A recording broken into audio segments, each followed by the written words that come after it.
I think the issues about the suppression of free speech, which is what this issue is at the center of, is as a result of politics.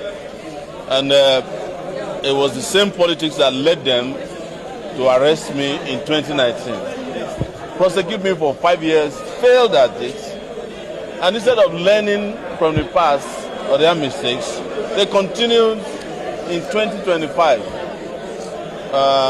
This is one of the 5 cases that are related to my freedom to freely express myself that is before this Federal High Court. I also have one against that was brought against me by the illegal IGP, several of them. But what transpired in court today is a situation where the DSS, in its lawlessness and irresponsibility, came to disgrace even the president of Nigeria, because a key evidence was admitted where the president even said that it is his duty to protect the rights of people who might have adverse commentary against him. I'm not standing for before people say that I'm supporting Tinubu. Whether he says it or not, it doesn't matter to me. I've been speaking my mind even when he was a senator in 1992 under the military. But that was what was made available to the DSS playboy that they brought today. What is also very interesting is that the DSS should stop disgracing itself by presenting some of their most unqualified officials to represent them in public. This guy said he has been in the DSS for 10 years. He didn't know that I was arrested in 2019. But the bottom fell off at the last minute when he said, I was not prompted by the president to do what I came here to do. I came here to come and arrest, to prosecute Sowore because his speeches were threatening national security. So when are we going to prosecute Tinubu for threatening national security when he said Jonathan was a drunkard?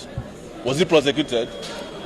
When he said Obasanjo was a rotten fish, when Obasanjo was president of Nigeria, was he prosecuted? And several other things he has freely said. But, you know, this is a period that we must start questioning also the mental stability of these guys and our security services. I know the simple reason they did this. The DSS director, whose tenure has expired in November, wants to be pleasing the villa by saying, Oga, we are protecting your reputation.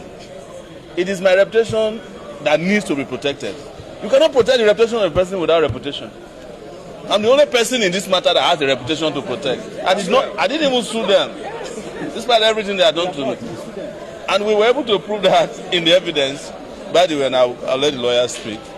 When the judge admitted in evidence several statements that was made by now his ambassador to nowhere, Reno Omokri, that the president is a drug lord, international drug lord. He repeated it severally that the judge got a point and said, please stop playing, just mute the mic.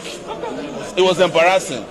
And we asked the DSS, didn't you clear this guy? Even after saying all, the guy said he doesn't know how they cleared him.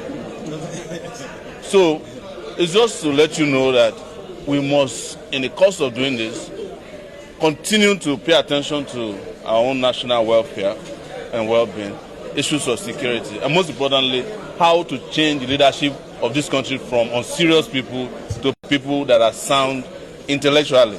And I say that because of the very exemplary position and the performance of our lawyer in court. No matter what happens in this case, we are happy about the end of the case as far as today is concerned.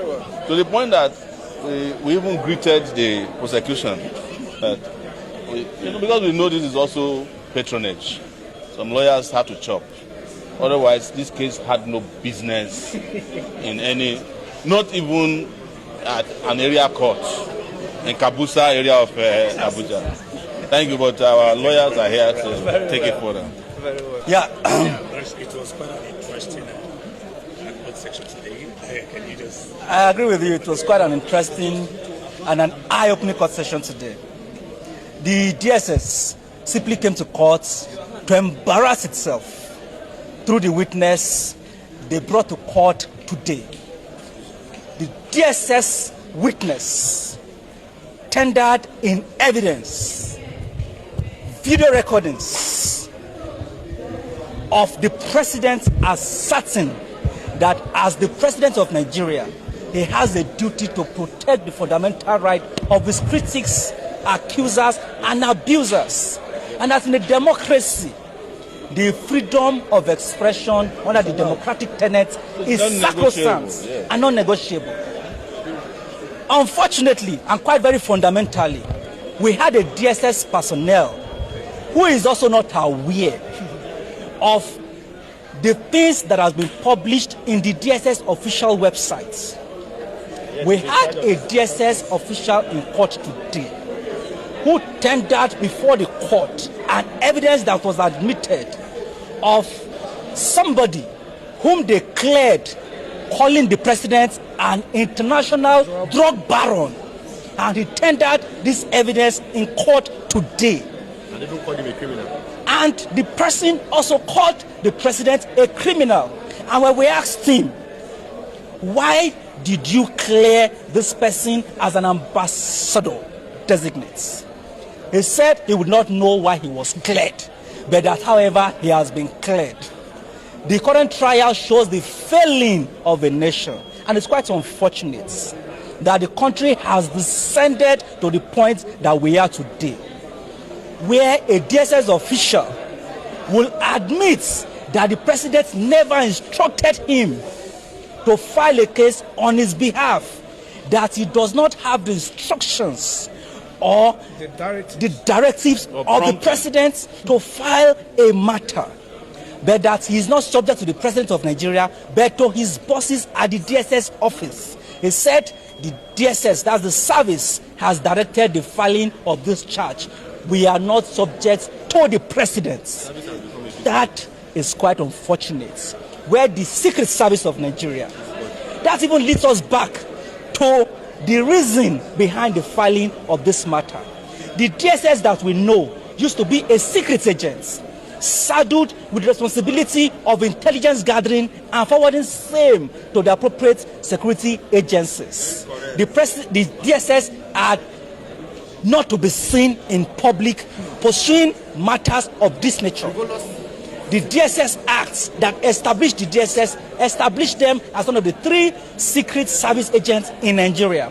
Unfortunately, this current DSS now dabbles into every affairs, like who should marry or who should not marry who, like who is owing and who is not owing. In short, the DSS now that we know in the office now writes agreements between debtors and the tenant of the debtors against the other. Landlord. Tenancy and landlord matters. This DSS now dabbles into it. A girl was arrested by the DSS and detained. What was her offense? She refused to marry a man that her father insisted that she marries. And on that account, the DSS arrested and detained the girl. It took our efforts to get that girl released after a long detention. This is the failing of a nation and a system. Under the same system where bandits now post videos on YouTube and on the social media. And you have a man who says that he regulates and monitors the social media 24/7. The only thing they monitor are those that insult or does not insult the president.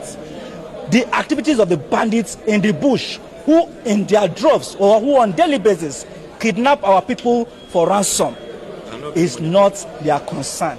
This is quite very shameful, and we are seizing this opportunity to insist and inform the DSS that as it stands today, this is the lowest that the DSS can ever go.